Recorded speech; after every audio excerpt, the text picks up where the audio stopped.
안녕하세요, 모터프레스입니다. F1의 새로운 시즌이 조금씩 다가오고 있습니다. 혹시 2023 시즌은 제대로 못 봤는데 2024 시즌부터 F1에 제대로 빠져보겠다고 생각하시는 분 계신가요? F1 입문자분들을 위해 저희가 여태 보내드렸던 F1의 기술과 관련된 영상들을 모아왔습니다. 그리고 안타깝게도 이번 영상을 끝으로 모터프레스는 한동안 여러분께 찾아가지 못할 것 같습니다. 아마 눈치채신 분들도 계시겠죠? 언젠가 돌아올 수 있을지 모르겠지만 저 역시 F1의 팬으로 늘 여러분과 함께 경기를 지켜보고 있겠습니다. 모터프레스가 전해드리는 재미있는 F1 이야기 지금 시작합니다.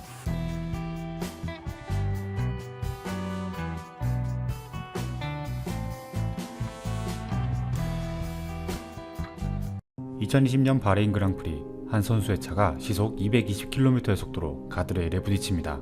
레이스카는 충돌 직후 화염에 휩싸였고 모두가 숨죽인 채로 지켜보는 가운데 그 안에 타고 있던 로만 그로장 선수는 스스로 탈출에 성공했습니다. 그가 이렇게 멀쩡히 나올 수 있었던 이유는 바로 오늘 소개해드릴 헤일로라는 장치 덕분입니다. 헤일로는 F1 선수가 타고 있는 자동차에서 헬멧 위를 지나가는 Y자 형태의 구조물로 레이스카에서 눈에 띄는 장치 중 하나입니다. 이 헤일로 덕분에 많은 선수들이 큰 사고에서 목숨을 건졌는데요. 이번 시간에는 이 헤일로에 대해 알아보도록 하겠습니다. 모터프레스가 전해드리는 재미있는 F1 이야기 지금 시작합니다. F1의 안전규정은 피로 쓰인다는 말이 있습니다. 그만큼 선수가 크게 다치거나 사망하는 등의 희생과 함께 안전규정이 만들어진다는 것이죠. 헤일로가 도입된 배경에는 선수들의 연이은 죽음이 있었습니다. 2009년 GP2의 헨리 서티스, 2014년 F1의 줄스 비앙키, 2015년 인디카의 저스틴 윌슨 등이 레이스 중 당한 사고로 목숨을 잃었습니다. 먼저 2009년에는 영국 브랜즈에치에서 열린 GP2 경기에서 헨리 서티스가 다른 차량의 사고로 인해 날아온 타이어를 머리에 맞고 사망하는 일이 발생했습니다. 이러한 사고를 겪으면서 운전석을 외부 물체로부터 보호할 장치가 필요하다는 의견이 선수들을 중심으로 제기되기 시작했는데요. 그 의견을 바탕으로 2011년부터는 운전석에 앉은 선수를 보호하기 위한 장치에 대해 연구하기 시작했습니다. 이때 보호장치는 세 가지 방향으로 연구됐는데요. 현재 F1에서 사용되는 헤일로 말고도 에어로스크린, 실드 등이 있었습니다. 에어로스크린과 실드는 강화 투명 플라스틱으로 마치 전투기의 조종석 같은 캐노피를 만들어 장착하는 형식이었는데 현재 인디카 카테고리에서 확인할 수 있는 형태입니다. 헤일로는 티타늄 소재로 만들어지는데요. Y자 형태로 만들어져 선수들의 머리 위를 감싸는 형태입니다. 헤일로의 무게는 약 9kg인데 간단한 구조처럼 보이지만 약 12톤에 달하는 충격을 견딜 수 있다고 합니다. 시속 241km로 날아오는 F1 타이어와 충돌해도 그 구조를 유지해서 큰 파편에 의한 부상 혹은 충돌로 인한 부상을 막을 수 있습니다. 대신 헤일로는 작은 파편을 막을 수 없다는 단점을 지적받았습니다. 예를 들면 2009년 헝가리 그랑프리에서 펠리페 마사는 앞서가던 루벤스 바리켈로의 차량으로부터 나온 서스펜션 스프링이 마사의 헬멧을 강타하는 사건이 있었죠. 에어로스크린과 실드는 큰 물체 말고도 이러한 작은 파편까지 막아낼 수 있다는 장점이 있었습니다. 하지만 소재의 특수성 때문에 선수들의 시야를 방해한다는 의견이 있었고 결과적으로 오픈힐 레이스라는 본질적인 의미를 퇴색시킨다는 의견이 지배적이어서 F1에서는 헤일로를 중심으로 연구를 이어갔습니다. 헤일로가 가진 작은 파편에 대한 약점은 앞서 말씀드린 마사의 사고 이후 헬멧을 더욱 강하게 만드는 것으로 대비했고요. 줄스 비앙키의 사망사고는 헤일로 도입을 가속화시켰습니다. 비앙키의 사망사고는 2014년으로 거슬러 올라갑니다. 비앙키는 당시 스스카 그랑프리에서 레이스 중 사고를 수습하던 크레인에 부딪혀 머리를 심하게 다쳤는데요. 그는 9개월간 병상에 누워 있었으나 결국 2015년 7월 17일 그의 번호였던 17번을 영구 결번으로 남기며 생을 마감했습니다. 이후 F1을 포함한 모터스포츠 리그를 관리하는 국제자동차연맹은 이 사고를 조사했고 롤후프와 에어인테이크 등 운전자를 지켜야 할 차량의 일부 구조물들이 충격을 버티지 못해 비앙키의 부상을 악화시켰다고 발표했습니다. 이후 FIA는 즉각 몇 가지 안전규정들을 손봤는데 선수들의 시야 확보를 위해 레이스 시작 시간을 조절하고 버추얼 세이프티카와 헤일로 도입을 빠르게 추진했습니다. 하지만 이 헤일로 도입이 순탄하지는 않았습니다. 헤일로 도입이 본격적으로 논의되기 시작한 2016년 F1 내부의 많은 이들은 이 장치에 대해 격한 반대 의견을 내놨습니다. 이유도 다양했습니다. 선수들의 머리와 바퀴가 외부에 노출된 오픈힐 레이스의 정통성을 해친다는 의견부터 헤일로를 장착한 레이스카가 너무 못생겼다, 선수들의 시야를 방해한다 등이 있었습니다. 심지어 메르세데스의 토토 wol프 감독은 내게 전기톱이 주어지면 헤일로를 떼어내고 싶다라며 격한 반응을 보이기도 했습니다. 반면 헤일로를 찬성하는 측은 그래도 선수들의 안전이 우선이라며 헤일로를 옹호했습니다. 막상 실제로 운전해보니 헤일로가 시야를 방해하는 것은 느낄 수 없었다는 선수들도 있었고요. 중계화면에서 헤일로를 통해 주행 정보를 표시하는 등의 시각 효과도 부여했습니다. 결과적으로 2017년부터 적용하려던 헤일로는 1년 더 연기돼 2018년부터 모든 F1 레이스카에 장착됐습니다. 그 뒤 순차적으로 2019년 무렵에는 F1의 하위 카테고리인 F2, F3에서도 헤일로 장착이 의무화됐습니다. 헤일로는 장착된 첫 해에 그 가치를 입증하며 반대하던 사람들의 입을 다물게 만들었습니다. 2018년 벨기에 그랑프리에서 샤를 르클레어가 헤일로 덕분에 부상을 면했기 때문입니다. 이후 2020년 로만 그로장, 2021년 루이스 해밀턴, 2022년 저우 관유 등이 헤일로 덕분에 목숨을 건졌습니다. 먼저 샤를 르클레어는 벨기에 그랑프리 1000랩에서 발생한 사고로 당시 맥라렌 소속이던 페르난도 알론소의 차가 르클레어의 레이스카 위로 올라타는 상황이 발생했습니다. 사고 장면에서 알론소의 레이스카의 바퀴가 르클레어의 머리 위로 올라가는 장면이 나왔는데요. 동시에 헤일로가 그 바퀴를 막아 튕겨내면서 르클레어는 특별한 부상을 입지 않았습니다. 르클레어의 사고 이후 비앙키의 유산이 그를 살렸다며 화제가 됐는데요. 르클레어와 비앙키는 어린 시절부터 각별하게 지내오던 관계였기에 이 이야기가 더욱 주목받기도 했습니다. 이번 영상을 시작하면서 전해드린 이야기였던 로만 그로장의 사고도 헤일로의 중요성을 다시 한번 일깨운 사건이었습니다. 그로장의 레이스카는 두 동강이 날 만큼 강한 충격을 받았는데요. 해당 사고를 시뮬레이션한 영상을 살펴보면 가드레일에 충돌할 때 헤일로가 가드레일로부터 그로장의 머리를 보호한 모습입니다. 덕분에 그로장은 불이 난 레이스카에서 뒤늦게 정신을 차리고 무사히 빠져나올 수 있었습니다. 그로장은 사고 후 SNS를 통해 몇 년 전 헤일로 도입에 반대했지만 헤일로가 없었다면 나는 지금 당신들과 이야기할 수 없었을 것이라고 전하기도 했습니다. 이처럼 헤일로를 반대했지만 헤일로의 덕을 본 선수가 또 있습니다. 바로 메르세데스의 7회 챔피언 루이스 해밀턴입니다. 해밀턴은 극렬한 헤일로 반대파 중 한 명이었습니다. 지난 2016년 자신의 SNS를 통해 헤일로는 F1 역사상 최악이다. 헤일로 사용 여부를 우리가 선택할 수 있으면 좋겠다. 왜냐면 난 쓰지 않을 것이기 때문이다 라고 말해 비판을 받을 만큼 말이죠. 그러나 2021년 이탈리아 그랑프리에서 막스 베르스타펜과 경쟁하던 중 베르스타펜의 차가 해밀턴의 차 위에 올라타는 일이 발생했습니다. 해당 장면에서 베르스타펜의 오른쪽 뒷바퀴가 해밀턴의 머리 부분을 가격하는 장면이 나왔는데요. 이때도 헤일로가 해밀턴의 머리를 지켜주었습니다. 해밀턴은 경기 이후 오늘 운이 좋았다. 나를 구해준 헤일로에 감사한다. 내 목숨을 구했다.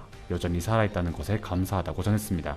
지난해에는 알파로메오의 저우 관여도 헤일로의 덕을 봤습니다.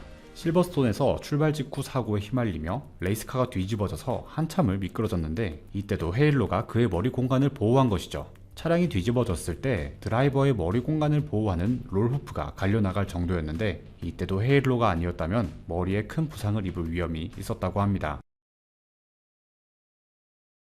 휴가철 바닷가에 놀러 가본 적 있으신가요? 탄탄한 구릿빛 몸매에 호루라기를 목에 걸치고 휴양객들의 안전을 살피는 라이프가드를 볼 수 있는데요. 포뮬러1에도 라이프가드와 비슷한 세이프티카가 있습니다. 물론 휴양객들이 아닌 선수들의 안전을 최우선으로 하는 차이가 있지만요. 이번 영상에서는 트랙 위의 라이프가드인 세이프티카의 역할부터 또 세이프티카 상황에서의 규칙과 전략은 무엇이 있는지 등 세이프티카에 대한 이야기를 들려드리려고 합니다. 모터프레스가 전해드리는 재밌는 F1 이야기 지금 시작합니다. 세이프티카는 레이스카가 고장으로 인해 갑작스럽게 멈추거나 차량 사고가 났을 때 또는 폭우와 같은 악천후가 닥쳤을 때 등 트랙 위에 위험 요인이 있지만 레이스를 중단할 필요까지는 없다고 판단될 때 등장하는데요. 이 결정은 레이스 디렉터의 몫입니다. 주된 목적은 레이스카의 속도를 늦추는 데 있는데요. 트랙 중간에 멈춘 레이스카를 밖으로 빼내는가 하면 또 사고가 난 차량을 치우고 충돌로 인해 발생한 파편까지 안전하게 정리해야 하기 때문입니다. 이때 세이프티카는 선두 앞에서 달리게 되고요. 상황이 안전하게 마무리될 때까지 최대한 서행하면서 랩을 리드하는 것이 특징입니다. 세이프티카가 트랙에 투입되는 상황을 SC 상황이라고 합니다. 레이스 디렉터가 세이프티카를 투입하기로 결정하면 세이프티카 디플로이드 라는 메시지가 레이스카 스티어링 휠에 위치한 계기판을 통해 모든 드라이버에게 전달되죠. 또 트랙 곳곳에 위치한 라이트 패널에도 SC라는 문구가 뜨는데요. SC 상황이 전개되면 세이프티카는 오렌지색 경광등을 켠 상태로 트랙 위로 진입하게 됩니다. 그리고 트랙 전 구간이 추월 금지 구간으로 설정되죠. 또 트랙 위에 있는 모든 레이스카는 세이프티카 뒤로 정렬해야 하는데요. 세이프티카 바로 뒤에 있는 차량이 선두 차량이 아닐 수도 있잖아요. 만약 그런 일이 발생했을 땐 해당 차량, 즉 백마커 차량의 경우 세이프티카를 앞질러 가서 열심히 달린 후에 대열 후미에 붙어야 합니다. 물론 줄지어 달릴 때도 규칙이 있는데요. 앞서 달리고 있는 차량과의 거리가 10대 이상 벌어지면 안 됩니다.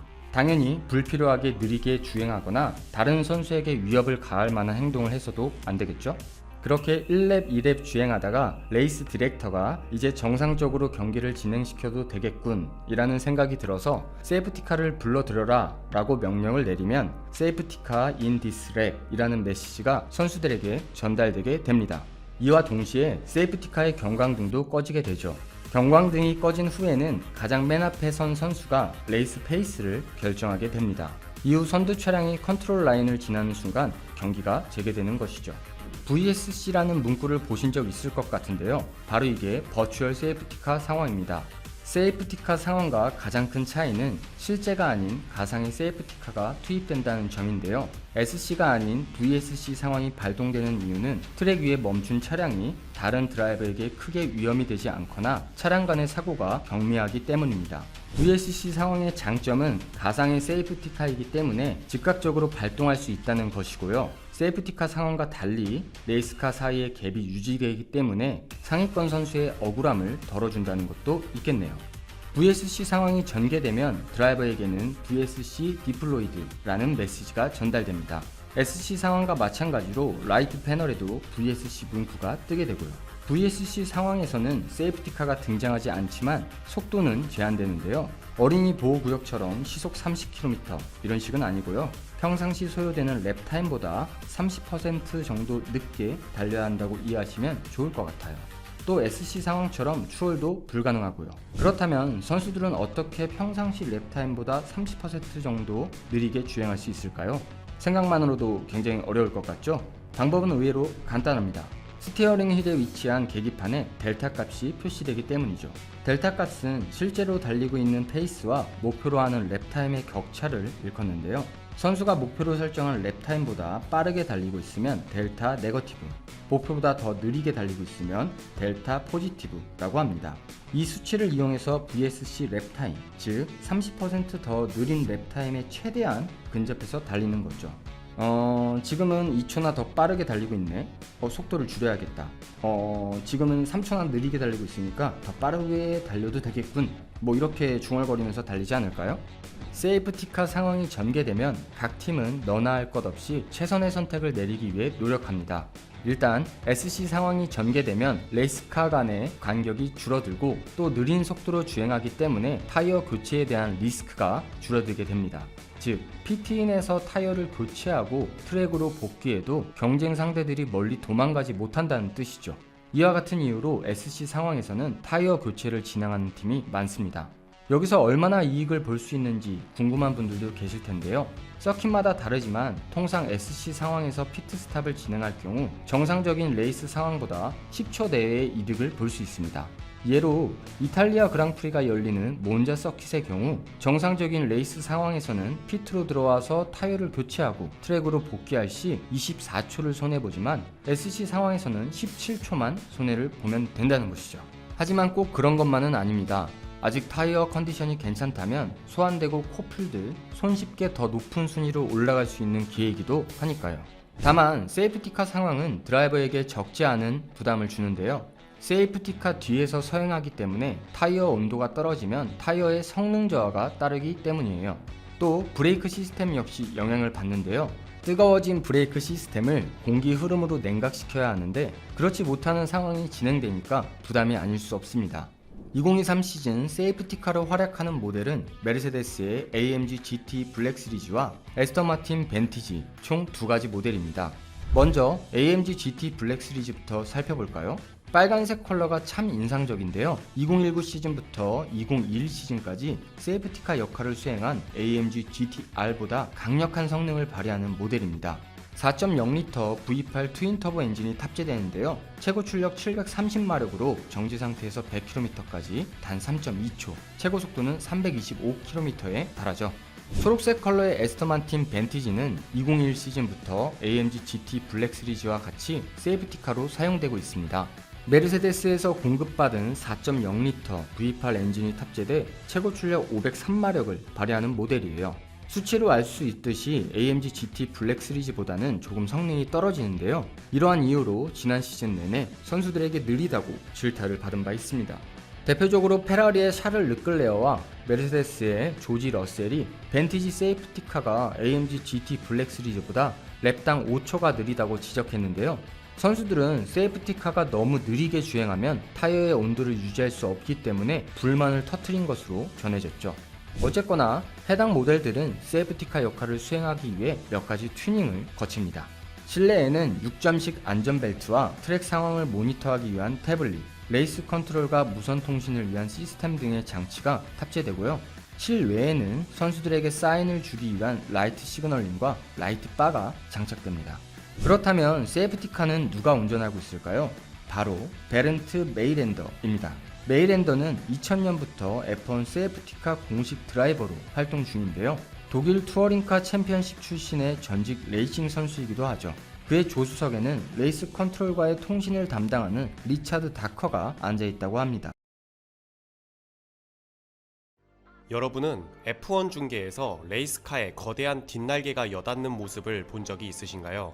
뒤쪽에 달린 거대한 날개를 리어윙이라 부르는데 이 리어윙이 열리고 닫히는 것은 바로 DRS 시스템 때문입니다.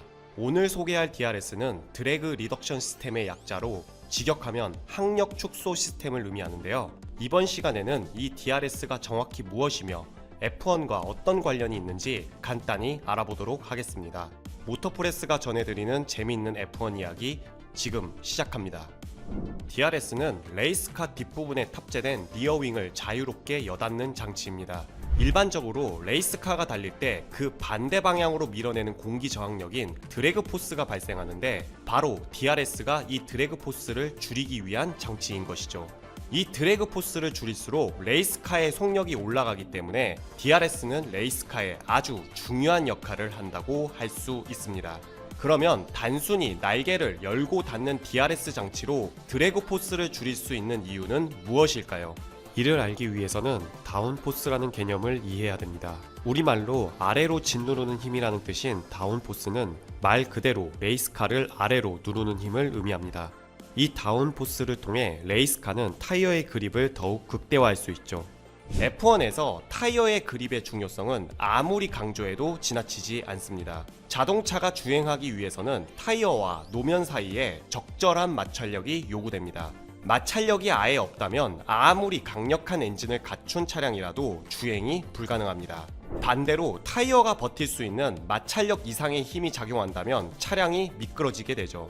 이런 이유로 한계 주행을 거듭하는 레이스카로 다양한 코너들을 공략하기 위해서는 타이어의 그립을 최적의 상태로 끌어올려야 됩니다. 결국 F1 레이스카에서 다운포스는 없어서는 안 될 필수 요소인 것이죠. 수많은 F1 팀이 레이스카의 다운포스를 극대화하려고 노력하는 이유도 바로 이 때문입니다. 그러나 다운포스를 무조건 늘리는 것이 좋기만 한 것은 아닙니다. 일반적으로 F1의 레이스카는 다운포스를 극대화하기 위해 리어윙을 뒤쪽으로 갈수록 기울기를 가파르게 설계해놨는데 이로 인해 바람을 가르는 것이 아닌 맞서서 주행하게 됩니다. 결국 다운포스를 극대화하기 위해 탑재한 리어윙이 드래그 포스를 늘리는 주요 원인 중 하나가 돼버립니다. 가장 큰 문제점은 바로 다운포스가 강하면 강할수록 드래그 포스도 강해진다는 것입니다. 그래서 타이어 그립 극대화에 너무 욕심을 부리면 레이스카의 속력을 포기해야 하는 상황에 직면합니다. 이런 이유로 F1에서는 시원시원한 가속력을 확보하기 위해 직선 구간에서 드래그 포스를 줄일 수 있도록 하는 장치인 DRS를 탄생시키게 됩니다. DRS의 작동 원리는 의외로 간단합니다. F1 레이스카의 리어윙은 날개 2개가 이어져 있는 형태인데 아래쪽 날개를 메인 플레인이라고 하며 보조 역할을 하는 위쪽 날개를 플랩이라고 부릅니다. DRS는 직선 구간을 달릴 때 위쪽 날개인 플랩이 열리면서 드래그 포스를 줄이고 최고 속력을 높일 수 있게 해줍니다. 이 리어윙이 개방되는 동안 차량을 눌러왔던 다운포스가 리어윙의 틈 사이로 빠져나가는 대신 추진력을 얻게 되는 것이죠. 비행기가 이착륙 시에 양력을 조절하기 위해 플랩을 접거나 펼치는데 반대로 레이스카는 이 플랩을 이용하여 다운포스의 강도를 조절한다고 생각하면 되겠습니다. F1에 DRS가 도입된 배경은 매우 단순한 이유였습니다. DRS가 도입되기 전에 직선 구간에서 추월을 할 수 있는 가장 쉬운 방법은 바로 슬립스트림을 활용하는 것이었습니다. 슬립스트림이란 앞서 달리는 레이스카의 뒤쪽 공간은 공기 흐름이 흐트러져 기압이 낮아지는데, 바로 이 뒤쪽 공간에 진입한 레이스카는 드래그 포스가 현저하게 줄어들면서 보다 빠른 추진력을 얻을 수 있는 현상을 말합니다. 이 슬립스트림을 교묘하게 이용해 직선 구간에서 경쟁자를 추월하는 것은 대표적인 레이싱 테크닉 중 하나였죠. 하지만 모터스포츠의 기술의 정점에 있는 F1은 그리 녹록지 않았습니다. 그랑프리가 거듭될수록 각종 에어로다이내믹스 기술이 발달하면서 레이스카 간의 격차가 점점 커졌고, 배기가스나 공기 역학적 장치들을 통해 의도적으로 공기의 흐름을 나쁘게 만드는 일명 더티 에어를 통해 뒤에 붙은 레이스카가 슬립스트림을 활용할 수 없게 만듭니다. 결국 F1에서 슬립스트림만으로 직선 구간의 추월이 어려워지자 2011 시즌부터 DRS의 도입이 결정됩니다. 이는 코너 구간에 비해 다운포스가 필요 없는 직선 구간의 일부를 지정해 리어윙을 열자라는 매우 단순한 아이디어에서 비롯된 것이었죠. 이 DRS는 국제자동차연맹의 자체 측정 결과 시속 10에서 12km 정도의 추가 가속 효과가 있다고 알려져 직선 구간에서 추월하는 데 있어 아주 결정적인 요인이라 해도 과언이 아닙니다. 그러면 이 DRS를 아무 조건 없이 무작정 사용할 수 있을까요? 그렇지 않습니다. 무분별한 DRS의 사용은 경기뿐만 아니라 안전에도 큰 문제가 될 수 있기 때문입니다. 그래서 F1에는 DRS와 관련한 다양한 규정이 존재합니다. 첫 번째로 DRS는 각 서킷마다 지정된 DRS 존에서만 사용이 가능합니다. F1 그랑프리가 열리는 서킷은 최소 1개에서 2개의 직선 코스가 존재하는데, DRS 존은 바로 이 구간들에 지정됩니다. 참고로 DRS 존은 서킷에 따라 하나가 될 수도 있고 2개에서 4개가 될 수도 있습니다. 두 번째로 DRS는 앞 차량과 1초 이내의 간격을 유지하고 있을 때만 사용이 가능합니다.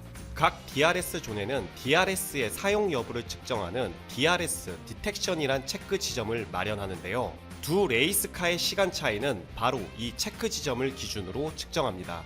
만약 DRS 존 내에서 선행하는 차량을 1초 이내로 따라잡았더라도 체크 지점에서 1초 이상의 차이가 벌어졌다면 DRS는 사용할 수 없습니다.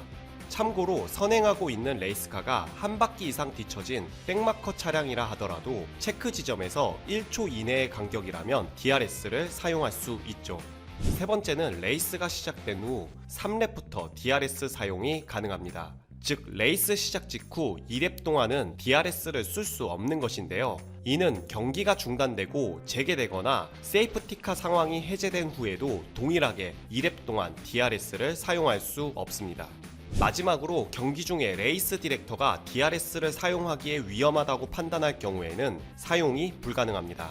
예를 들어 경기 중 비가 너무 많이 내려 시야 확보가 어렵고 노면이 매우 미끄러운 경우가 대표적이죠.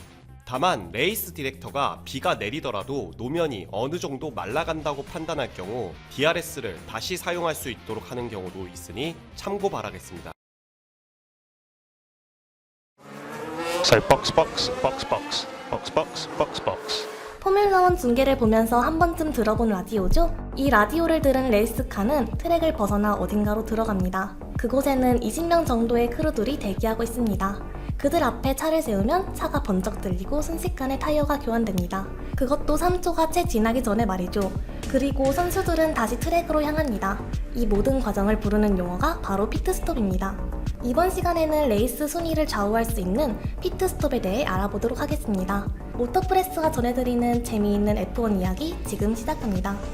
피트스톱은 언제 그리고 왜 하는 것일까요? 먼저 피트스톱은 차량을 정비하는 피트로 들어가 레이스에 필요한 가벼운 정비를 받는 것입니다. 레이스 중 할 수 있는 정비의 범위는 타이어 교체, 레이스 중 파손된 일부 외장 부품 교체, 운전석에 일어난 가벼운 문제 등을 조치하는 등입니다. 그 중에서 우리의 눈에 가장 띄는 것은 타이어 교체가 아닐까요? F1 레이스에 참가하는 모든 레이스카는 1회 이상의 피트스톱을 필수로 해야 하는데요. 한 경기에서 2가지 이상의 타이어 컴파운드를 사용하는 것이 의무이기 때문입니다. 예를 들어 소프트 타이어로 출발했다면 미디움 혹은 하드 타이어도 한 세트 사용해야 합니다. 피트스톱에는 꽤 엄격한 규칙이 적용됩니다. 피트로 진입하는 길을 피트로드 혹은 피트레인이라고 부르는데 이곳에는 속도 제한이 있습니다. 트랙에 따라 시속 60km에서 80km로 제한됩니다. 피트레인에 진입하면 속도 제한 구역이 시작되는 선이 있는데요. 우리가 도로에서 볼 수 있는 과속 카메라 측정처럼 바닥에 너비 1m의 센서를 통해 측정합니다. 만약 속도를 초과할 경우 경고부터 드라이브 스루 페널티 혹은 스톱 앤 고 페널티까지 받을 수 있습니다. 그래서 선수들은 빠른 속도로 달려오다가도 피트레인 입구에서 급격하게 속도를 줄인 뒤 스티어링 휠에 있는 PL이라는 버튼을 누릅니다. 피트레인 리미터라고 불리는 이 버튼을 누르면 차의 속도가 피트레인 제한 속도를 넘기지 않도록 조정되는 것이죠. 또한 피트스톱을 끝내고 피트레인에 복귀할 때에도 뒤에서 달려오는 차가 없는지 확인하고 안전하게 빠져나갈 임무가 있습니다. 이 과정에서 위험한 장면이 연출되는 것을 언세이프 릴리즈라고 하는데요. 이 역시 스튜어드의 판단하에 경고 혹은 페널티를 줄 수도 있습니다. 피트스톱에서 일어나는 일도 한번 살펴볼까요? 먼저 피트스톱을 위해 구성되는 레이스 크루는 18명에서 22명가량으로 구성됩니다. 레이스카가 정해진 구역에 도착하면 차량을 들어올리는 잭맨이 앞뒤에서 잭을 사용해 차를 올립니다. 만약 잭이 고장나거나 잭맨이 실수할 것을 대비해 예비 잭맨도 기다리고 있죠. 무거운 레이스카를 번쩍 들어 올리기 위해 잭의 특수공업장치가 있다고 합니다. 차량이 올라간 뒤에는 스테빌라이저라고 불리는 인원이 차량 중앙의 양쪽 부분을 붙잡아 균형을 잡습니다. 그리고 프론트 윙을 담당하는 윙맨이 있습니다. 이들은 레이스 중 프론트 윙의 각도를 변경하거나 프론트 윙이 파손되면 이를 교체하는 역할입니다. 또한 각 타이어마다는 3명의 인원이 배치됩니다. 휠너트를 풀고 조이는 타이어 건너, 장착된 타이어를 빼는 타이어 오프, 새 타이어를 장착하는 타이어 온으로 구성됩니다. 차량 앞에서 신호등을 들고 서 있는 신호수도 있습니다. 신호수는 피트레인의 상황을 주시하며 출발 가능 여부를 판단하기도 합니다. 과거에는 롤리판맨이라고 불렸는데 이 이름이 붙은 이유는 디지털 신호등이 도입되기 전에 출발 신호를 위해 사용하는 도구가 마치 막대사탕 같았기 때문입니다. 타이어 건너가 들고 있는 휠건도 인상적입니다. F1에서 사용하는 휠건은 이탈리아의 파올리라는 회사에서 만든 제품입니다. 공업식으로 작동하며 무게는 3.9kg에 달한다고 하는데요. 군대에 다녀오신 남자분들이라면 익숙하실 K2 속총의 무게가 3.3kg에서 3.6kg 정도 된다고 하니 어느 정도의 무게인지 짐작하실 수 있을 것 같습니다. 이 휠건의 기본 가격은 1만 달러 정도로 알려져 있습니다. 그런데 F1 각 팀들이 원하는 요구사항들을 모두 반영하면 개당 가격이 2만 달러는 훌쩍 넘을 것이라고 합니다. 이토록 비싼 이유는 당연히 성능 때문이겠죠. 타이어 교체를 순식간에 해치우기 위해 최대 회전수는 15,000rpm, 최대 토크는 4,300Nm에 달한다고 합니다. 그리고 이 휠건에 또 한 가지 중요한 기능이 있습니다. 바로 전자신호 버튼입니다. 과거에는 타이어 교체가 완료되면 크루들이 손을 번쩍 들어서 작업이 완료됐음을 알렸는데 이제는 휠건에 있는 버튼을 누르면 자동으로 완료 신호가 전달되고 모든 완료 신호가 들어오면 출발 신호가 떨어집니다. 20여 명의 크루들이 한 몸처럼 움직이기 위한 훈련도 엄청나다고 합니다. 팀들은 평상시 피트스톱 훈련하는 것은 물론이고 메르세데스의 경우 그랑프리가 있는 주의 목요일부터 50회 이상 훈련을 반복한다고 합니다. 또 페라리는 지난 1월 2023 시즌을 대비해 1000번에 달하는 피트스톱 연습을 진행한다고 밝혔습니다. 그만큼 레이스에서 피트스톱의 중요성이 상당히 높다는 것이죠. 이렇게 중요한 일을 하는 크루들의 급여는 어떨까요? 해외 매체들이 조사한 바에 따르면 이들의 연봉도 상당한 수준이라고 합니다. 포뮬러 PDA에 따르면 크루들은 정규 급여의 수당도 받는다고 알려졌습니다.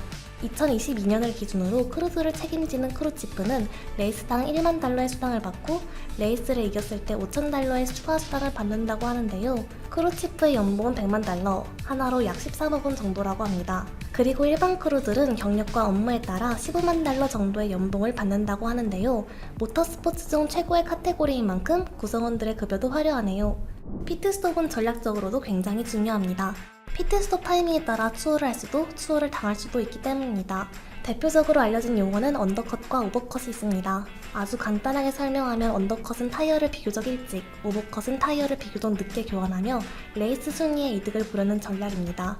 이에 대해 자세한 이야기는 추후에 다른 영상을 통해 설명해 드리도록 하겠습니다. 또 두 대의 차량이 연속으로 피트스톱하는 경우도 보셨을 텐데요. 이를 더블스택이라고 합니다. 더블스택은 각각의 차량이 들어오는 타이밍은 물론 빠르고 정확한 타이어 교체 등 난이도가 상당한 작업입니다. 지난 2019년 중국 그랑프리에서 메르세데스 팀이 완벽에 가까운 더블스택 피트스톱을 선보이며 화제가 된 적도 있었죠. 피트스톱과 관련된 기록도 있습니다. 먼저 가장 빠른 피트스톱 기록은 지난 2019년 브라질 그랑프리에서 레드불과 막스 베르스타펜이 세운 1.82초입니다. 이들의 피트스톱 장면을 보면 정말 눈 깜짝할 새라는 표현이 딱 어울리죠? 반대로 가장 느린 피트스톱 기록은 무엇일까요? 지난 2021년 모나코 그랑프리에서 메르세데스의 발테리 보타스는 피트인을 한 뒤 무려 42시간 15분 만에 작업을 완료하고 피트에서 나올 수 있었습니다. 그 이유는 피트스톱 과정에서 휠건과 너트의 체결이 제대로 되지 않은 상태로 강력한 힘이 가해졌고 너트가 완전히 파손됐기 때문입니다. 결국 오른쪽 앞 타이어를 뺄 수 없는 상황에 발테리 보타스는 리타이어했지만 그의 차량은 모나코 피트에 계속 남아있었고 42시간 15분 만에 미케닉이 손수 너트를 갈아내 바퀴를 빼낼 수 있었습니다. 이외에도 피트스톱에는 다양한 사건 사고가 있었습니다. 제급유가 가능했던 시절에는 피트에서 차량 화재가 발생하기도 했고 주유 호스를 빼지 못한 채 달려나가는 바람에 생겼던 아나콘다 사건도 있었습니다. 혹은 차량과 충돌해 넘어지면서 피트크루가 부상을 당하는 일도 있었고요. 다음 포스. 자동차에 조금이라도 관심 있으신 분들이라면 한 번쯤은 들어보셨을 겁니다. 우리말로 아래로 누르는 힘이라는 뜻의 다운포스는 말 그대로 차를 아래로 눌러서 더욱 안정적인 주행이 가능하도록 해주는 역할을 합니다. 모터스포츠의 끝판왕이라 할 수 있는 F1에서도 다운포스는 없어서는 안 될 중요한 요소입니다. 다운포스를 적절히 잘 만들어낼 수 있는 기술을 보유한 팀이 결국 레이스를 이기고 챔피언도 될 수 있기 때문인데요. 그렇다면 다운포스는 어떻게 만들어지고 정확히 어떤 상황에서 필요한 걸까요? 이번 영상은 F1 레이스카의 다운포스 이야기를 준비해봤습니다. F1을 잘 모르시는 분들도 알아듣기 쉽게 풀어서 설명해 드릴 테니까요. 그동안 다운포스가 뭔지 궁금하셨던 분들은 영상을 끝까지 시청해 주시기 바랍니다. F1카에서 다운포스를 만들어내는 파츠는 크게 프론트윙, 벤츄리 터널, 리어윙 세 가지입니다. 프론트윙과 리어윙의 윙은 우리말로 날개를 뜻하죠. 차의 앞에 달려있으면 프론트윙, 뒤에 달려있으면 리어윙입니다. 이렇게 F1카에 달리는 날개는 단면이 비행기 날개와 똑같이 생겼습니다. 단 위아래가 뒤집어진 형태라고 생각하시면 됩니다. 그렇다면 비행기 날개의 원리를 먼저 알고 위아래만 뒤집어서 생각해보면 F1카 날개의 원리를 이해할 수 있겠죠? 자, 여기 비행기의 날개를 잘라서 본 단면이 있습니다. 단면의 위쪽을 보시면 곡선의 형태를 띠고 있고요. 아래쪽은 앞이 살짝 곡선이기는 한데 나머지는 거의 직선에 가까운 형태를 취하고 있습니다. 비행기가 앞으로 나아가면서 날개가 공기를 가릅니다. 이때 아래쪽의 직선 구간에서는 공기의 흐름에 큰 변화가 없습니다. 공기의 속도도 크게 달라지지 않죠. 하지만 곡선인 위쪽에서는 큰 변화가 생깁니다. 바로 공기의 흐름의 속도가 빨라지는 것입니다. 날개 위쪽의 곡선 구간에서 속도가 빨라지는 것은 공기가 흐를 수 있는 공간이 좁아지기 때문입니다. 아무것도 없는 공간을 홀로 채우고 있던 공기 입장에서는 곡선 형태의 비행기의 날개가 비집고 들어온 만큼 이동할 수 있는 통로가 좁아지는 셈이 됩니다. 그리고 공기는 이렇게 좁은 공간을 지날 때 상대적으로 속도가 빨라지게 됩니다. 높은 빌딩들 사이의 골목길을 지나갈 때 갑자기 바람이 거세지는 것을 느껴보셨을 겁니다. 그것과 같은 원리입니다. 공기의 속도가 빨라지게 되면 생기는 중요한 변화가 있습니다. 바로 기압이 낮아지는 것이죠. 이렇게 공기가 좁은 공간을 지날 때 속도가 빨라지고 속도가 빨라진 유체는 압력이 떨어진다는 현상을 정리한 것이 베르누이 법칙입니다. 다시 날개로 돌아와서요. 거의 직선에 가까운 아래쪽보다 곡선의 위쪽에서 공기의 흐름이 더 빨라지고 압력이 낮아진다고 했습니다. 날개의 위쪽의 압력이 아래쪽보다 낮기 때문에 날개에는 압력이 높은 아래에서 압력이 낮은 위로 밀어올리는 힘, 다시 말해 양력이 발생하게 됩니다. 거대한 비행기의 몸체를 하늘로 가볍게 띄울 수 있을 정도니 양력의 힘이 어느 정도인지는 짐작이 되실 겁니다. 자, 비행기 날개의 원리는 이제 이해가 가셨죠? F1카에 달리는 윙은 비행기의 날개를 위아래로 뒤집으면 됩니다. 이렇게 생겼습니다. 자, 그럼 F1카의 윙에서는 어떤 현상이 생기는지 간단하게 살펴보겠습니다. F1차가 달려나갑니다. 날개가 공기를 가릅니다. 위쪽에 거의 직선에 가까운 구간에서는 공기의 흐름이 크게 달라지지 않겠죠. 반면 아래쪽의 곡선 구간에서는 공기가 빨라지면서 압력이 떨어집니다. 결국 압력이 높은 위쪽에서 압력이 낮은 아래쪽으로 누르는 힘, 다시 말해 다운포스가 발생하게 되는 겁니다. 윙의 원리에 대해서는 이제 이해가 가셨나요? 그럼 이번에는 벤츄리 터널에 대해서 설명해 드리겠습니다. 벤츄리 터널은 F1카의 작년부터 새롭게 생긴 공기역학적인 요소인데요. 차체의 하단에 공기가 흐를 수 있는 터널 형태의 공간을 만들어 다운포스를 만들어내는 겁니다. 벤츄리 터널이 다운포스를 만들어내는 원리는 터널의 모양과 관련이 있습니다. 공기가 유입되는 터널의 입구 쪽은 천장이 높고 공간이 넓은 반면 터널의 중간 정도 되는 지점은 천장이 낮아지면서 좁아집니다. 터널은 다시 뒤쪽으로 가면서 넓어지는데요. 이렇게 뒤쪽에 공간이 넓어지는 구간의 끝에 디퓨저라고 부르는 부품이 달려 있습니다. 혹시 눈치 빠르신 분들은 벌써 감을 잡으셨을 수도 있을 것 같은데요. 벤츄리 터널의 근본적인 원리는 윙과 같습니다. 형태가 조금 다를 뿐이죠. 바로 공기의 속도가 빨라지면 압력이 낮아진다는 점을 이용해 다운포스를 만드는 거죠. 공기가 좁은 공간을 지날 때 속도가 빨라진다고 말씀드렸던 거 기억하시죠? 벤츄리 터널의 입구는 공간이 넓기 때문에 공기의 흐름이 느립니다. 그러다 공간이 좁은 구간을 지나면서 유속이 빨라지죠. 그리고 다시 공간이 넓은 곳으로 나오면서 공기가 확산되고 속도는 느려집니다. 자, 이렇게 되면 어디가 압력이 떨어질까요? 맞습니다. 유속이 빠른 터널의 중간 지점의 압력이 뚝 떨어지면서 차체를 아래쪽으로 강하게 당기게 됩니다. 이렇게 일직선상의 면적이 서로 다른 공간을 지날 때 유체의 속도와 압력의 관계를 정리한 것이 벤츄리 효과이고요. 때문에 벤츄리 터널이라고 불립니다. 베르누이 법칙을 기본으로 하되 약간 변형을 준 것이라고 볼 수 있습니다. 그렇다면 F1카에서 다운포스는 왜 필요한 걸까요? 결론부터 말씀드리면 타이어의 기능을 최대한으로 끌어올리기 위함입니다. 더 정확히는 코너링에서 타이어의 그립을 최대한으로 끌어올리기 위함이죠. 차가 앞으로 나아가기 위해서는 타이어와 노면 사이의 마찰력이 필요합니다. 마찰력이 0이면 엔진이 아무리 강력해도 차가 앞으로 나아가지 못합니다. 반대로 타이어가 버틸 수 있는 마찰력 이상의 힘이 작용하게 되면 차가 미끄러지게 됩니다. 이렇게 버틸 수 있는 마찰력 이상의 힘이 작용하는 순간은 크게 세 가지입니다. 급격한 가속, 급격한 제동, 그리고 코너링. 급격한 가속은 출발할 때를 생각하시면 됩니다.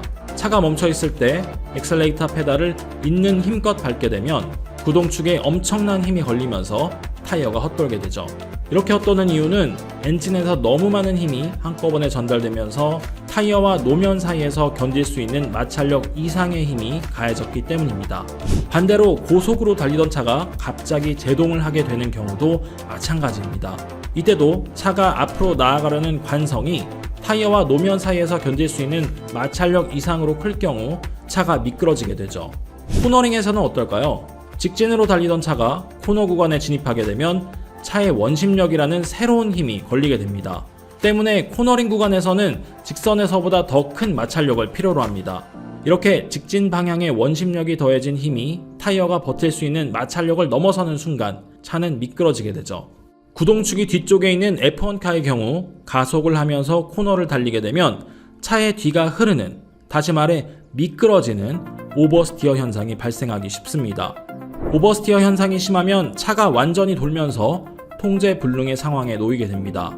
이럴 경우 큰 사고가 나거나 혹은 런오프 구간에 빠져서 못 나오게 되는 상황이 발생할 수도 있죠. 코너링 구간에서 미끄러지지 않으려면 속도를 줄여야 하는데요. 우리가 타는 차야 안전이 최우선이기 때문에 한없이 천천히 가도 상관이 없지만 빠른 기록을 내야 하는 F1카는 그럴 수 없죠. 차가 버틸 수 있는 한에서는 최대한의 속도로 코너를 통과해야 합니다.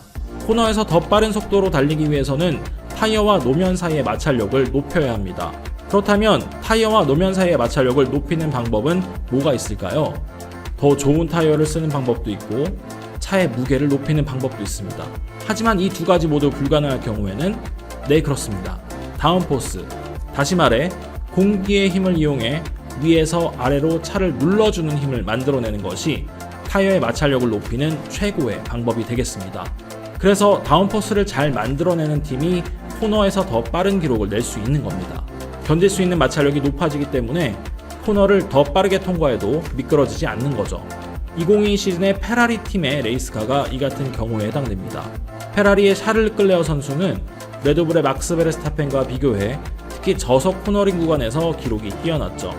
다운포스는 타이어 마모와도 관련이 있습니다.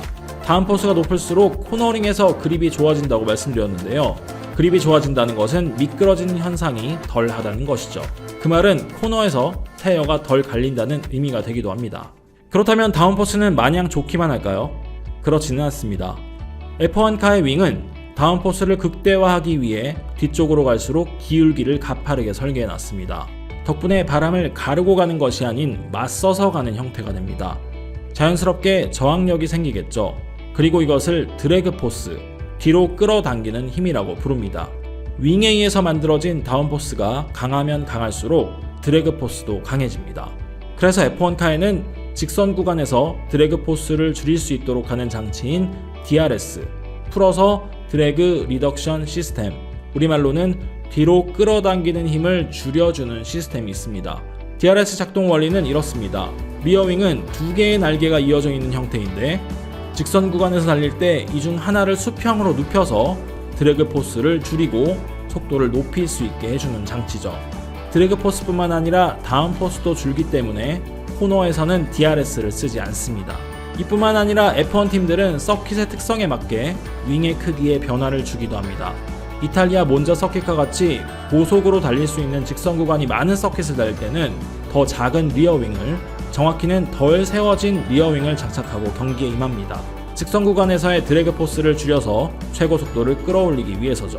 반대로 모나코처럼 저속 코너가 많은 구간에서는 상대적으로 큰 리어윙을 달고 경기에 임합니다. 드래그 포스로 직선 구간에서 잃는 것보다 저속 코너에서 얻는 득이 더 크기 때문이죠. 여러분은 모터스포츠 경기에서 승부를 좌우하는 가장 중요한 요인 하나만 꼽으라면 무엇을 선택하실 건가요? 우수한 성능의 레이스카? 아니면 누구보다도 뛰어난 운전 실력과 드라이빙 스킬인가요?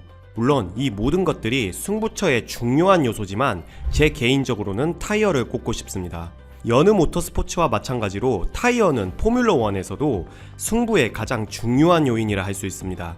타이어는 드라이버의 운전 스타일과 트랙의 노면 상태에 따라 실시간으로 바뀌며 날씨나 온도와 같은 많은 변수에 영향을 끼치기 때문이죠. 이번 영상에서는 이렇게 F1 경기에서 가장 중요하면서 기본이 되는 F1 전용 타이어에 대해 간단히 살펴보도록 하겠습니다.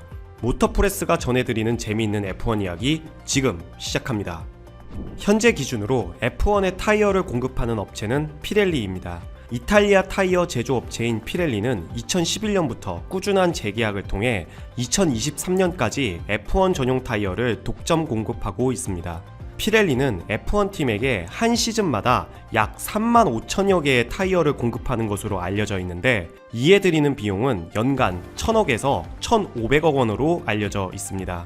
F1 경기는 일반적으로 한 경기당 타이어를 한 번에서 많게는 3번 정도 교체하는데 약 300km 내외를 주행하는 거리를 고려하면 일반 차량에 사용되는 타이어에 비해 마일리지가 매우 짧다고 볼 수 있습니다. 이로 인해 공급 초기에는 내구성이 많이 떨어진다는 평을 받았으나 이는 피렐리의 기술력 부족보다는 일부러 내구성이 낮은 타이어를 제작함으로써 레이스의 변수 요소로 작용시켜 경기를 더욱 재미있게 만들려는 피아의 주문에 따랐기 때문입니다. 그래서 F1에는 연습주행과 예선을 거치며 레이스에서 사용할 타이어를 적절하게 남겨두는 타이어 전략과 그에 따른 피트스톱 전략이 존재하며 이것이 F1을 재미있게 시청할 수 있는 주요 포인트 중 하나가 되는 것이죠. 참고로 피렐리는 F1 타이어를 F1 팀들에게 판매하는 것이 아닌 경기 중에만 대여하는 것입니다. 이는 F1 타이어의 기술 개발과 각종 노하우 노출을 방지하기 위함인데 이러한 이유로 그랑프리가 종료될 때마다 레이스 중에 대여한 타이어는 모두 전량 회수한다고 합니다. 심지어 트랙에 남은 타이어 자국도 전부 긁어내어 회수할 정도라고 하네요. 그럼 본격적으로 F1에 사용되는 타이어의 종류에 대해 살펴보겠습니다. F1에는 크게 두 가지 종류의 타이어를 사용합니다. 일반적으로 마른 노면에 사용하는 드라이 타이어와 빗길에서 사용되는 레인 타이어로 나뉘죠. 드라이 타이어는 우리가 F1 중계에서 자주 보는 슬릭 타이어입니다. 슬릭 타이어란 일상에서 타고 다니는 승용차에서 흔하게 볼 수 있는 일반 타이어와는 달리 표면에 아무런 트레드 패턴이 없는 타이어입니다. 건조하고 매끈한 노면에서는 트레드와 노면 사이의 마찰력이 고무의 접촉면과 비례하기 때문에 그만큼 노면에 닿는 면적이 넓은 슬릭 타이어는 매우 높은 접지력을 갖고 있습니다. 그래서 슬릭 타이어를 장착한 레이스카들은 직선과 코너 구간들을 빠른 속도를 유지하며 안정적으로 통과할 수 있는 것이죠. 반면 빗길과 같이 물이 고인 노면에서는 트레드와 노면 사이의 물을 배출할 수 없기 때문에 접지력이 아주 낮아진다는 치명적인 약점이 있습니다. 현재 F1에서는 6가지 사양의 드라이 타이어를 사용하고 있으며 이는 타이어의 강도와 그에 따른 접지력에 따라 구분합니다. 이는 F1 타이어 공급 업체인 피렐리가 시즌 전에도 강도가 다른 사양의 컴파운드로 타이어를 제작하는데 컴파운드의 앞글자인 알파벳 C에 숫자를 더한 명칭으로 구분을 하죠. 숫자가 낮을수록 단단한 컴파운드로 만들어진 하드 타입의 타이어이며 내구성이 우수하지만 비교적 접지력이 부족합니다. 반면 숫자가 높을수록 부드러운 컴파운드의 소포트 타이어이며 접지력은 우수해 빠른 랩타임을 기록할 수 있는 반면 그만큼 빠르게 마모되는 경향을 보입니다. 일반적으로 소포트 타이어는 하드 타이어보다 서킷이나 주행 환경에 따라 적게는 0.5초, 많게는 1.5초 정도가 빠른 편입니다. 그래서 소포트 타이어로는 예선전에서 베스트 랩을 내기에 매우 좋지만 결승전과 같이 평균 300km 내외를 달리는 장거리를 오랫동안 주행하기에는 불리할 수밖에 없는 것이죠. 그러면 F1 경기마다 드라이 타이어의 6가지 컴파운드를 모두 사용할까요? 그렇지 않습니다. 그랑프리가 시작되기 전 타이어 공급 업체는 6가지의 컴파운드 중에서 해당 그랑프리의 서킷에 적합한 3가지 사양의 컴파운드를 따로 지정합니다. 예선에서의 필수 사양 컴파운드 1가지, 결승에서 필수 사양 2가지로 총 3가지 컴파운드 타이어를 지정하게 되죠. 이때 지정한 3가지 컴파운드 타이어는 그 강도에 따라 소포트, 미디엄, 하드 타이어로 구분하며 소포트는 빨간색, 미디엄은 노란색, 하드는 하얀색으로 표시해 구분합니다. 여기서 중요한 것은 그랑프리마다 지정된 소포트, 미디엄, 하드는 컴파운드 간의 상대적 강도 비교에 따른 구분인 것이지 절대적인 척도로 구분한 점이 아니라는 것입니다. 이해를 돕기 위해 2023 시즌 F1 그랑프리별 컴파운드 지정 사례로 예를 들어보겠습니다. 올 시즌 1라운드였던 바레인 그랑프리는 C1, C2, C3를 지정했는데 바로 C3가 소포트 타이어인 반면 C2, C3, C4를 지정한 3라운드 호주 그랑프리에서 C3는 소포트가 아닌 바로 미디엄 타이어였던 것이죠. 바로 그 다음 경기였던 아제르바이잔 그랑프리는 C3, C4, C5가 지정이 됐는데 C3가 하드 타이어가 된 셈입니다. 즉 동일한 컴파운드의 타이어라 할지라도 각 그랑프리에서 지정한 타이어에 따라 소포트가 될 수도 있고 미디엄이나 하드가 될 수 있는 상대적인 강도에 따른 구분이라고 이해하면 되겠습니다. 젖은 노면에 사용하는 레이싱 전용 레인 타이어는 2가지가 있습니다. 먼저 완전히 젖은 노면에서 사용하는 웨트 타이어는 슬릭 타이어와 반대로 트레드 패턴이 있는 타이어로 우천 시에 노면과 타이어 사이에 물을 배출하여 수막 현상을 방지하고 젖은 노면에서 최적의 접지력을 제공합니다. 웨트 타이어는 파란색으로 표시해 구분하죠. 그럼 완전히 젖지도 마르지도 않은 상태일 때는 어떤 타이어를 쓸까요? 바로 노면이 조금 젖거나 어느 정도 건조한 노면에서 최적의 성능을 발휘하는 특별한 컴파운드로 제작된 타이어인 인터미디엇 타이어를 사용합니다. 인터미디엇 타이어는 웨트 타이어에 비해 얕은 트레드가 있어 물을 배출하는 능력도 좋을 뿐만 아니라 마른 노면에서도 준수한 성능을 발휘합니다. F1 중계를 보면 녹색으로 표시한 타이어가 바로 인터미디엇 타이어입니다. 본래 F1 타이어는 일반 타이어 대비 폭이 상당히 넓고 사이드월도 상당히 두꺼운 편이었습니다. 반면 휠과 타이어 사이즈는 모두 13인치였으며 두꺼운 사이드월이 주행 중에 발생하는 큰 충격을 흡수하며 불규칙한 트랙 노면에서도 접지력을 잃지 않고 버텨주는 역할까지 수행했죠. 그러나 2022 시즌에 들어서며 F1 규정에 큰 변화가 발생하게 됩니다. 바로 휠과 타이어 사이즈의 변경이 이루어지게 된 것이죠. 오랫동안 F1에서 써왔던 13인치의 작은 휠과 두꺼운 타이어가 아닌 다른 모터스포츠에서도 주로 사용하는 18인치의 휠과 타이어로 바뀌게 됩니다. 휠이 18인치로 인치업되면서 타이어의 직경이 660mm에서 720mm로 바뀌며 사이드월의 두께도 기존보다 많이 얇아지게 됩니다. 이러한 이유 때문에 많은 변화가 발생하게 되는데요. 우선 휠이 커지고 타이어의 두께가 얇아지면서 휠과 타이어의 무게가 약 20kg 정도로 증가하게 됩니다.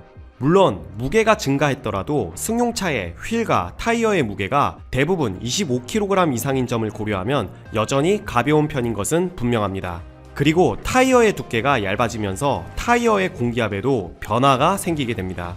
이는 레이스카의 거동과도 밀접한 관련이 있는데요. 실제로 F1 타이어가 18인치로 바뀌고 첫 타이어 테스트에서 대부분의 드라이버들이 언더스티어를 호소했을 정도로 레이스카의 움직임이 많이 바뀌게 됩니다. 물론 현재는 레이스카의 세팅을 그에 맞게 변경하면서 큰 문제는 없어졌지만 공기압의 변화도 큰 변수 중 하나였습니다. 대신 휠의 사이즈가 커짐에 따라 휠 내부 공간도 늘어나다 보니 브레이크의 냉각이나 제동 시스템에 더 집중하고 발전할 수 있게 되면서 레이스에서 새로운 변수로 작용하게 되는 계기가 됩니다. 어떤 타이어이든 최상의 성능을 발휘하려면 적정 온도에 도달하여야 됩니다. 이는 F1 전용 타이어도 마찬가지인데요. F1의 드라이 타이어도 18인치로 변경되면서 적정 온도는 평균 70도씨 정도가 됐을 때 제 성능을 발휘하는 것으로 알려져 있습니다.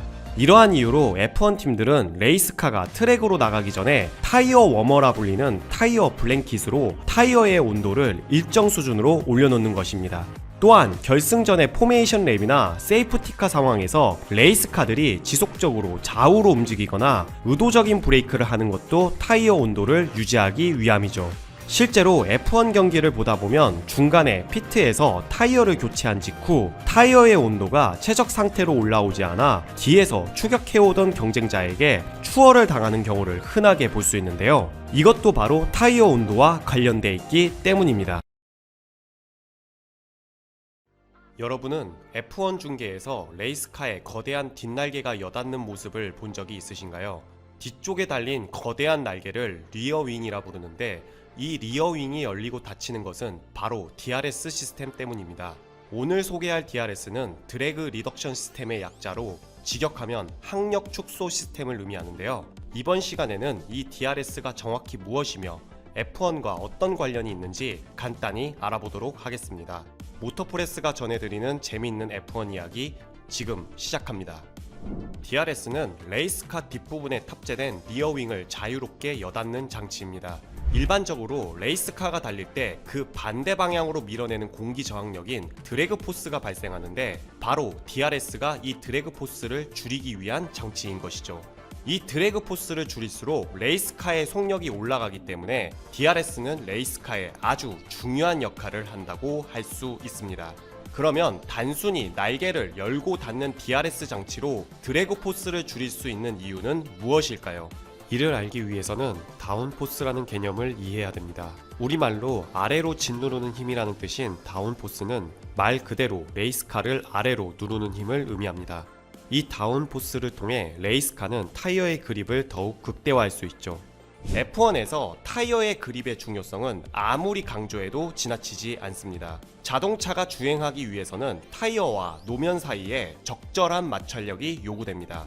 마찰력이 아예 없다면 아무리 강력한 엔진을 갖춘 차량이라도 주행이 불가능합니다. 반대로 타이어가 버틸 수 있는 마찰력 이상의 힘이 작용한다면 차량이 미끄러지게 되죠. 이런 이유로 한계 주행을 거듭하는 레이스카로 다양한 코너들을 공략하기 위해서는 타이어의 그립을 최적의 상태로 끌어올려야 됩니다. 결국 F1 레이스카에서 다운포스는 없어서는 안 될 필수 요소인 것이죠. 수많은 F1 팀이 레이스카의 다운포스를 극대화하려고 노력하는 이유도 바로 이 때문입니다. 그러나 다운포스를 무조건 늘리는 것이 좋기만 한 것은 아닙니다. 일반적으로 F1의 레이스카는 다운포스를 극대화하기 위해 리어윙을 뒤쪽으로 갈수록 기울기를 가파르게 설계해놨는데 이로 인해 바람을 가르는 것이 아닌 맞서서 주행하게 됩니다. 결국 다운포스를 극대화하기 위해 탑재한 리어윙이 드래그 포스를 늘리는 주요 원인 중 하나가 돼버립니다. 가장 큰 문제점은 바로 다운포스가 강하면 강할수록 드래그 포스도 강해진다는 것입니다. 그래서 타이어 그립 극대화에 너무 욕심을 부리면 레이스카의 속력을 포기해야 하는 상황에 직면합니다. 이런 이유로 F1에서는 시원시원한 가속력을 확보하기 위해 직선 구간에서 드래그 포스를 줄일 수 있도록 하는 장치인 DRS를 탄생시키게 됩니다. DRS의 작동 원리는 의외로 간단합니다. F1 레이스카의 리어윙은 날개 2개가 이어져 있는 형태인데 아래쪽 날개를 메인 플레인이라고 하며 보조 역할을 하는 위쪽 날개를 플랩이라고 부릅니다. DRS는 직선 구간을 달릴 때 위쪽 날개인 플랩이 열리면서 드래그 포스를 줄이고 최고 속력을 높일 수 있게 해줍니다. 이 리어윙이 개방되는 동안 차량을 눌러왔던 다운포스가 리어윙의 틈 사이로 빠져나가는 대신 추진력을 얻게 되는 것이죠. 비행기가 이착륙 시에 양력을 조절하기 위해 플랩을 접거나 펼치는데 반대로 레이스카는 이 플랩을 이용하여 다운포스의 강도를 조절한다고 생각하면 되겠습니다. F1에 DRS가 도입된 배경은 매우 단순한 이유였습니다. DRS가 도입되기 전에 직선 구간에서 추월을 할 수 있는 가장 쉬운 방법은 바로 슬립스트림을 활용하는 것이었습니다. 슬립스트림이란 앞서 달리는 레이스카의 뒤쪽 공간은 공기 흐름이 흐트러져 기압이 낮아지는데 바로 이 뒤쪽 공간에 진입한 레이스카는 드래그 포스가 현저하게 줄어들면서 보다 빠른 추진력을 얻을 수 있는 현상을 말합니다. 이 슬립스트림을 교묘하게 이용해 직선 구간에서 경쟁자를 추월하는 것은 대표적인 레이싱 테크닉 중 하나였죠. 하지만 모터스포츠의 기술의 정점에 있는 F1은 그리 녹록지 않았습니다. 그랑프리가 거듭될수록 각종 에어로다이내믹스 기술이 발달하면서 레이스카 간의 격차가 점점 커졌고 배기가스나 공기 역학적 장치들을 통해 의도적으로 공기의 흐름을 나쁘게 만드는 일명 더티 에어를 통해 뒤에 붙은 레이스카가 슬립스트림을 활용할 수 없게 만듭니다. 결국 F1에서 슬립스트림만으로 직선 구간의 추월이 어려워지자 2011 시즌부터 DRS의 도입이 결정됩니다. 이는 코너 구간에 비해 다운포스가 필요 없는 직선 구간의 일부를 지정해 리어윙을 열자라는 매우 단순한 아이디어에서 비롯된 것이었죠. 이 DRS는 국제자동차연맹의 자체 측정 결과 시속 10에서 12km 정도의 추가 가속 효과가 있다고 알려져 직선 구간에서 추월하는 데 있어 아주 결정적인 요인이라 해도 과언이 아닙니다.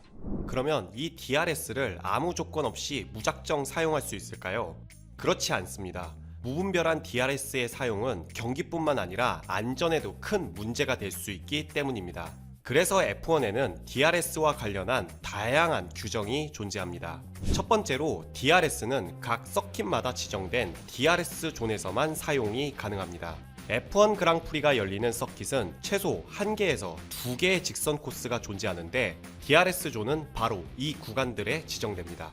참고로 DRS 존은 서킷에 따라 하나가 될 수도 있고 2개에서 4개가 될 수도 있습니다. 두 번째로 DRS는 앞 차량과 1초 이내의 간격을 유지하고 있을 때만 사용이 가능합니다. 각 DRS 존에는 DRS의 사용 여부를 측정하는 DRS 디텍션이란 체크 지점을 마련하는데요. 두 레이스카의 시간 차이는 바로 이 체크 지점을 기준으로 측정합니다. 만약 DRS 존 내에서 선행하는 차량을 1초 이내로 따라잡았더라도 체크 지점에서 1초 이상의 차이가 벌어졌다면 DRS는 사용할 수 없습니다.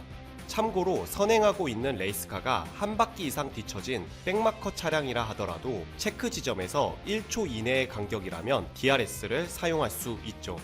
세 번째는 레이스가 시작된 후 3랩부터 DRS 사용이 가능합니다. 즉 레이스 시작 직후 2랩 동안은 DRS를 쓸 수 없는 것인데요. 이는 경기가 중단되고 재개되거나 세이프티카 상황이 해제된 후에도 동일하게 2랩 동안 DRS를 사용할 수 없습니다. 마지막으로 경기 중에 레이스 디렉터가 DRS를 사용하기에 위험하다고 판단할 경우에는 사용이 불가능합니다. 예를 들어 경기 중 비가 너무 많이 내려 시야 확보가 어렵고 노면이 매우 미끄러운 경우가 대표적이죠. 다만 레이스 디렉터가 비가 내리더라도 노면이 어느 정도 말라간다고 판단할 경우 DRS를 다시 사용할 수 있도록 하는 경우도 있으니 참고 바라겠습니다.